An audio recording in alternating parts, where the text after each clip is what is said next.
Welcome once again to another video here with Ben. Today we're going to do something different. So there is a video that I made that will be the first video that I created that is titled Why Are So Many Young People Single? And that video kind of got a high attention on YouTube and with about 1.3 thousand views. I know for many people that's not a lot, but for me having 1.3 thousand views, it's incredible, okay? And I really appreciate all those that who watched. So what I'm gonna do today, I'm going to read the comments and I'm gonna try to actually, there's 26 comments, it's not a lot. I'm gonna pick those that are the most striking to me and I'm going to give an answer or comment on them. I'm gonna comment on the comments.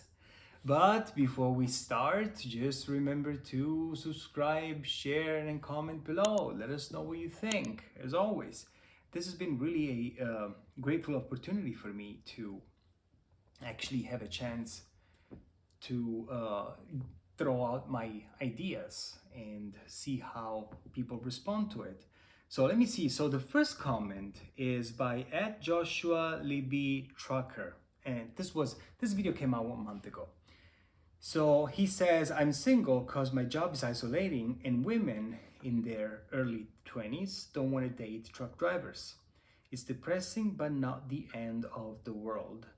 So Joshua, I really feel your concern here in this comment, and yes, you are correct, but I'm sure there's been many families where the one of the partners was living far away, and I suppose it takes two to actually make a plan and decide if that kind of I would say that kind of lifestyle is good for the couple to that point.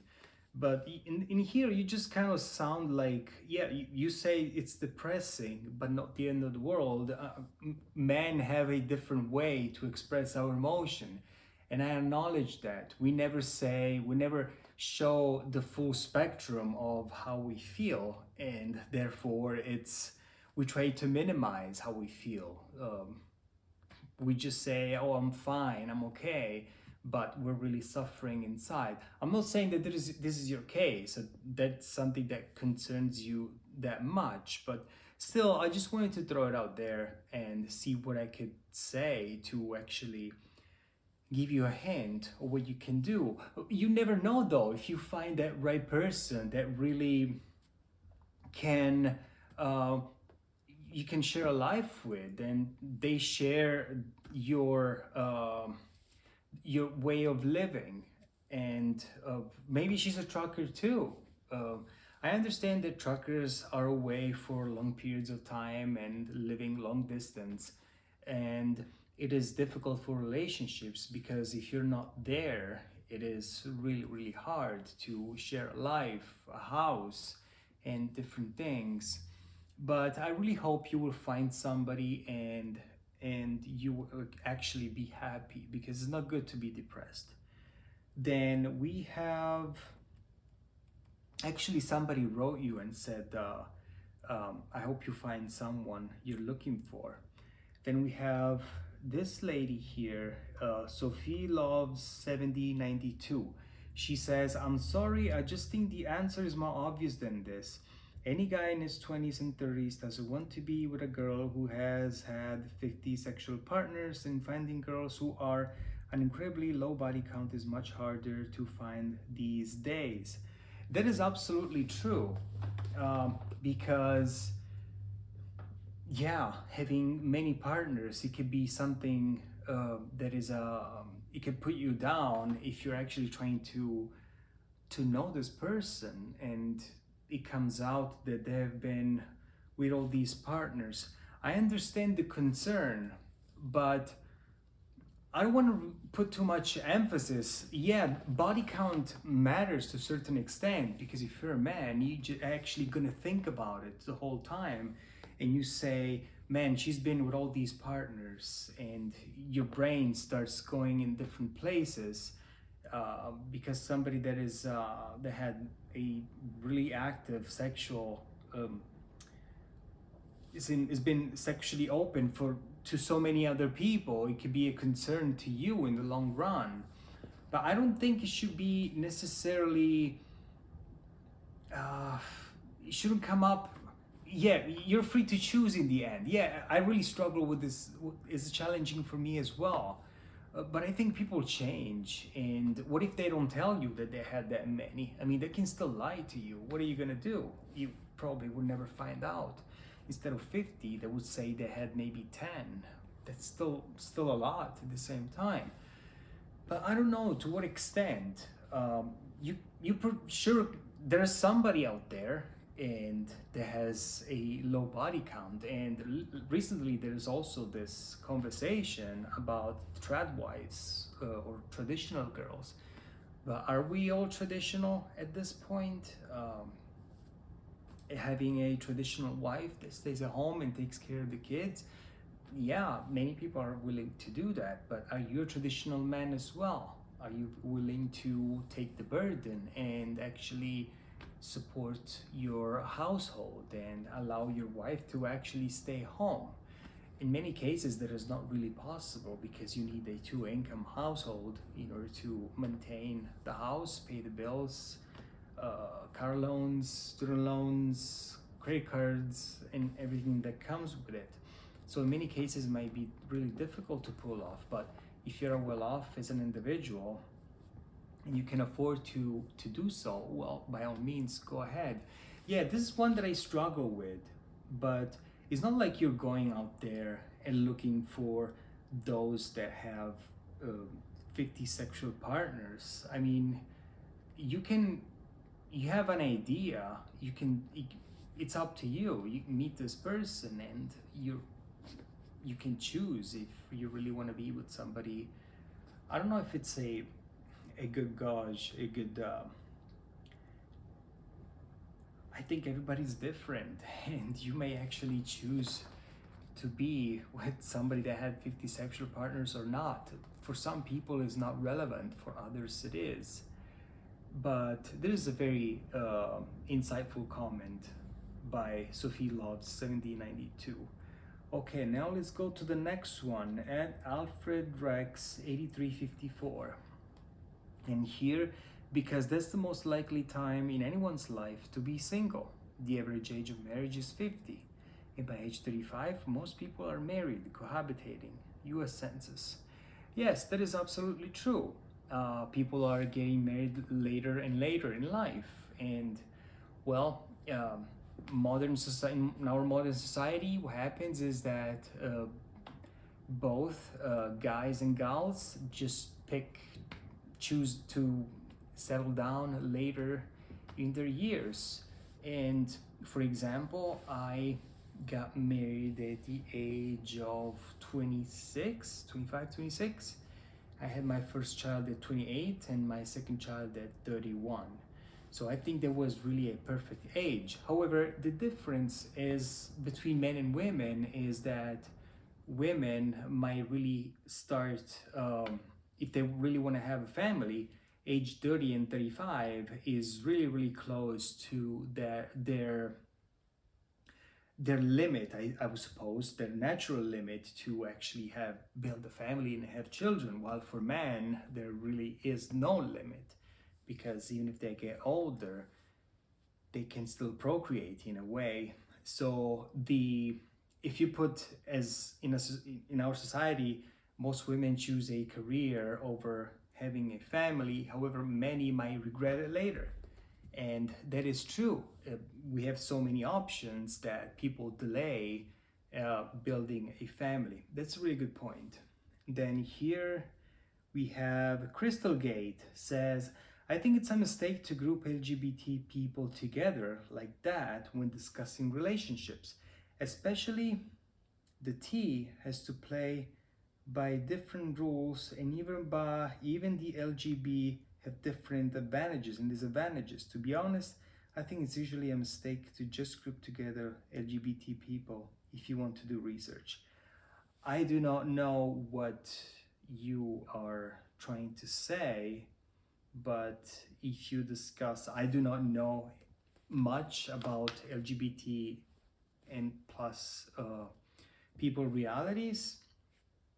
Um, I suppose there are different dynamics there that are at play, and I'm not well versed. But there was no mention in the video about any of. Well, there was actually, because one of the motivations why younger people are single is because most of them choose to come out as queer. Therefore, they're probably choosing different partners other than uh, the opposite gender in that case. But really, I don't know how to take this. I mean, I suppose it will work the same. However, LGBT, you may still be able to have a family and adopt children, but in this case, I'm not sure how to answer that. This guy says too much blue pill at the end is a Polish odd dog. Very funny name.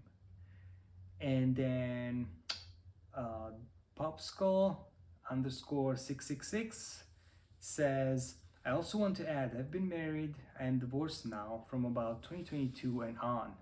I never in my adult life have had so little interactions with women. It's almost as if I woke up one day as another person. I haven't had sex in almost a fucking year. This is the craziest time I have ever experienced. Am I going making money? Funny as fuck.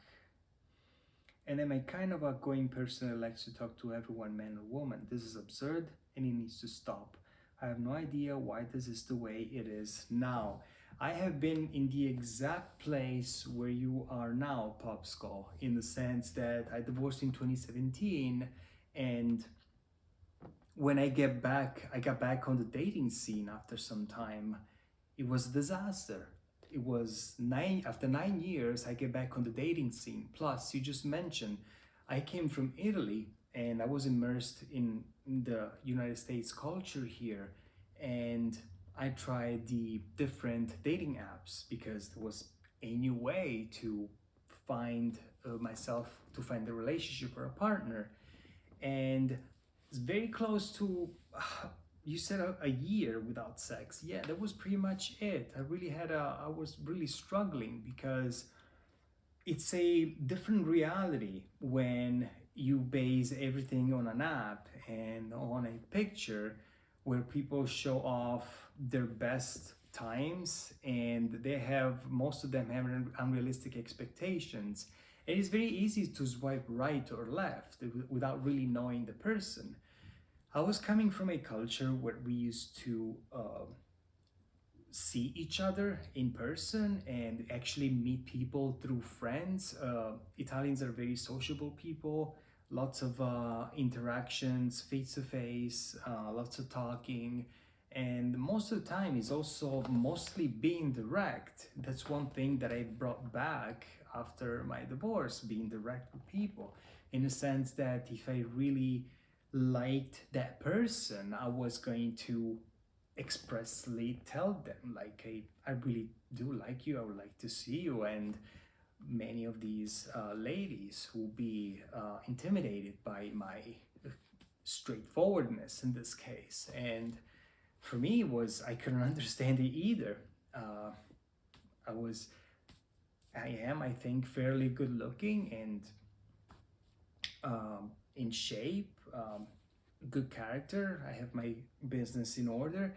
I have 2 children, but hey, I was really trying to find a partner, and I had the most difficult time until I found my current girlfriend, met her in a person-to-person meeting, and guess what? She's from Europe as well. So we're very close and we have a closer mentality, and we share some cultural values that we can relate each other with. So I would say don't give up and try to find people you can have that share the same interests as yours. Do you like archery? Do you like running? find groups and events of people that do these activities, and you might actually be lucky in finding the one that is right for you. And then here we have at George O'Reilly 1546, and he says, I think your story is total bollocks. You talk about purpose and attachment and such, but for a lot of men, these things are plainly and simply not possible anymore. You get assigned a cubicle in life and are supposed to function there without getting an existentialistic reward, which would be the notion that you're welcome in the gene pool. When you're not, it's a death sentence to your gene, to the entire 5 billion years of DNA that got you there. When you get such a clear message that it's a game over, what do you expect young men to have purpose and attachment? For whom? Young men go gaming, doing just enough to have their food. That's it. I think in the end, young men are more capable of dealing with being alone than with women once after 30 or 40. Well, so be it. I think, Giorali, you have kind of missed the entire purpose of what I was trying to say. I never talked about attachment, and I talked a lot about a purpose in my video, and there's so much to unpack in your comment. I don't think you get assigned to a cubicle in life. You assign your own cubicle to what I can say and to my personal experience.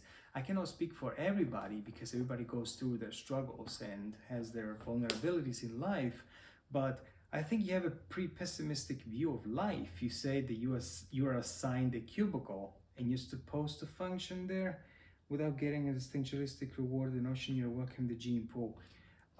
Unless you are physically incapacitated or mentally incapacitated, I really think you still have a fairly good chance to do something with your life. And I don't think I'm talking about that incapacitation because, but not even that, like not even being physically incapacitated would actually detract you from the gene pool. I don't think so. Unless there is something terribly wrong with you. I mean, try to understand my concept here. I'm not trying to diminish anybody that is incapacitated. I'm trying to say in the gene pool, in a relationship scenario, but that's not even the case because, yeah, you have a very pessimistic view. Nobody puts you there, and is not often a death sentence for your genes. Maybe I'm trying to be too much optimistic, and you might think, yeah, coming from you, look at you. You had 2 kids, you have a girlfriend, and it's easy for you to talk. You may be right. I'm not you. I have not lived what you have lived. However, I don't think that's correct to say that you are assigned to a cubicle in life because you make your chances and your opportunity, even if you come out from shitty conditions. And I know one thing or two about it, believe me. So let's say here, when you get such a clear message, then it's game over. Would you expect young men to have purpose and attachment? Yes, I expect young men to have purpose, not attachment. No, not saying attachment. Purpose, yes, that's the one that you create for yourself in your life, your why, what pushes you forward. What are you gonna do? You're gonna stay in your basement and play video games and then pretend that somebody comes to you, they fall to your feet? Absolutely not. There is something you have to do. If you, let's say you are overweight, maybe I'm being blunt about this, but I want to be honest. Would you date yourself if you're out of shape? If you have a terrible character? If you're negative all the time? If you're nagging? If you're nihilistic in your view about the future? I don't think I would date that person. So ask your question, would I date a female version of myself?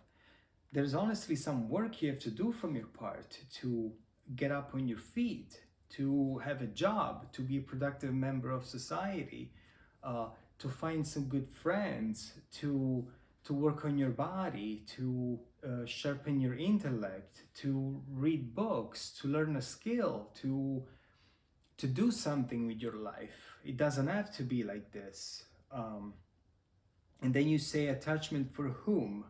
Young men go gaming.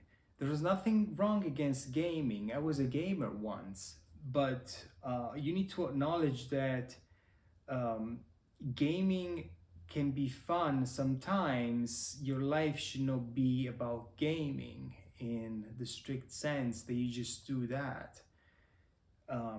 Unless, of course, you're a professional gaming guy that wins millions of dollars and to reach to that state. But not even that. It's like the point is that you gotta do something with what you have, and complaining and bitching about it is not gonna bring you anywhere. And then you go around and point finger that the world did something bad to you.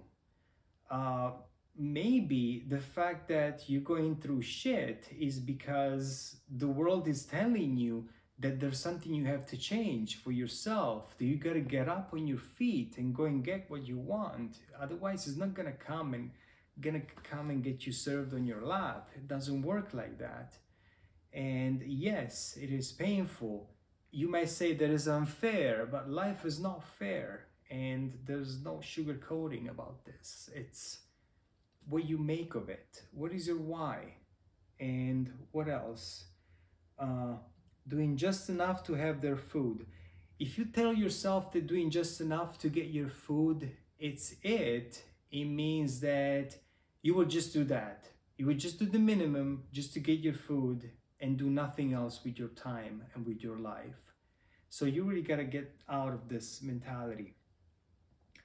And then I think in the end, young men are more capable of dealing with being alone than women once after 30 or 40. Well, so be it.